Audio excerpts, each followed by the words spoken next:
Andreu, què podem dir d'aquest partit que no s'hagi dit fins ara, sobretot des de l'òptica barcelonista, o més ben dit, guardiolista? Doncs bé, queden moltes coses per veure encara d'aquest duel, que encara ha deixat la Lliga de Tercera per decidir, les que us mostrem tot seguit. Els seguidors del Sant Andreu van marxar del Mini amb la sensació que a dreta llei haurien d'haver recuperat el liderat.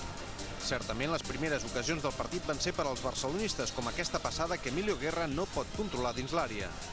Però qui es va avançar primer va ser l'equip de Nacho González en el minut 20.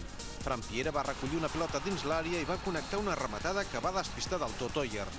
El Barça va saber reaccionar ràpidament en el minut 22 amb aquesta excel·lent rematada de Dimas Delgado que entra gairebé per l'escaire. Però a partir d'aquí, el Sant Andreu va acumular un grapat de greuges contra l'àrbitre Jiménez Acosta. El mateix que va perjudicar el Reus en la final de la Copa Federació, ahir també va ser objecte de polèmica, primer en aquesta acció d'espàs endins sobre Fran Piera. I ja en el segon temps, errada gravíssima de l'assistent. El penal sobre Lanzarote és clamorós, però l'àrbitre l'acaba xiulant fora de l'àrea. Val a dir, però, que el mateix assistent, en el primer temps, havia donat orsai en aquesta jugada en què Pedrito arrenca bé.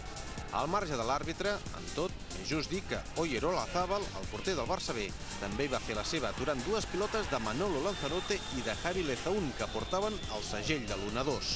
Lo que sí tengo muy claro es que el Barça B va a ganar en el campo de Europa, ¿no? Por lo tanto, no me voy a desgastar más en este tema, ¿no? Creo que el Barça va a ganar allí y nosotros pues a ganar nuestro partido y luego pues oye, si plena algún punto, bienvenido sea, ¿no? Pero insisto que me voy hoy plenamente satisfecho y muy orgulloso del equipo. Sabem que el més important és el play-off. Buscarem quedar primers per jugar els partits de tornada a casa. Però, bueno, com dius tu, els partits de play-off seran durs com ha sigut el d'avui. Després de l'empat, el Barça B està obligat a guanyar l'Europa per mantenir el liderat. El Sant Andreu rebrà un Igualada ja descendit.